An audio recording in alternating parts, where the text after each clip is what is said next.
The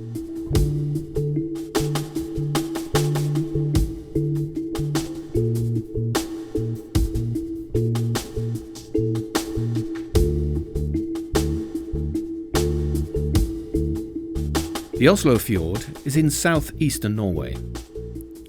It's 120 kilometers long and is Norway's biggest shipping fairway. It's 1.4 kilometers wide at its narrowest and 8 kilometers at its broadest. Nearly 2 million people live along the fjord, 40% of Norway's population. The capital, Oslo, is situated at the head of the fjord. The population of the Oslo region is expected to increase by 20 to 30% during the next 20 years, which is among the highest growth rates in Europe.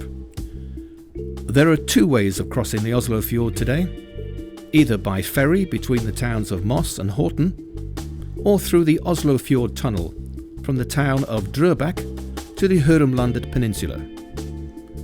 Some also drive around the fjord through the Oslo city centre. Today, the Oslofjord is an obstacle to cooperation in a densely populated region. It's also a barrier in relation to the steadily increasing goods transport through the Oslofjord region. The Ministry of Transport and Communications has given the Norwegian Public Roads Administration the task of studying how we should develop the transport system across Oslofjord. We are looking into concepts that involve a better ferry service and fixed road and rail links. Oslo is the hub of the national transport system, and a great deal of traffic passes through the city. Due to the strong population growth, Oslo is expected to experience major capacity problems. Ships weighing up to 80,000 tons sail the fjord. A bridge would therefore have to have very strong foundations to be able to withstand a ship colliding with it. The bridge's sailing height must be 72 to 75 meters if the largest cruise ships are to continue to call at Oslo. Let's look more closely at the two current ways of crossing the fjord: the ferry between Moss and Horten and the Oslofjord tunnel further to the north. The ferry between Moss and Horten takes 30 minutes and departs 2 or 3 times an hour. The ferry doesn't run at night. It's the most heavily trafficated ferry crossing in Norway. The ferry traffic is fairly modest compared with local traffic in the two towns, but it's seen as problematic nevertheless. There are many heavy vehicles, and the traffic is seen as particularly challenging during rush hours. National Road number 23, the so-called Oslofjord Link, crosses the Oslofjord via a 7-kilometer long tunnel.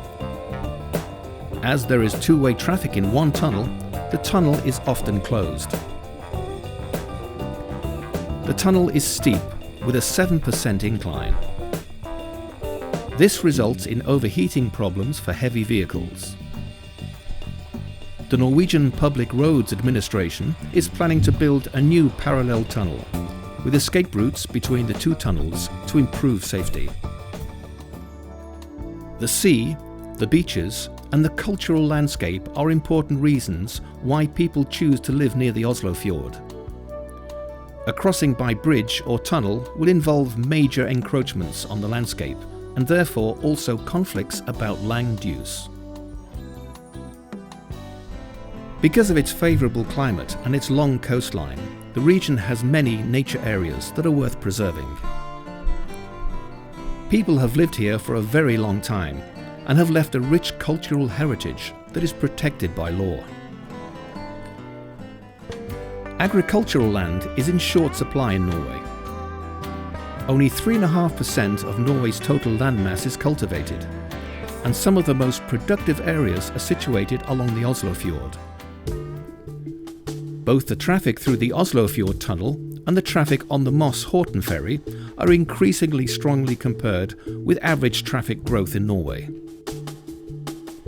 In the concept choice study, We are investigating principal solutions for a more efficient transport system across the Oslofjord.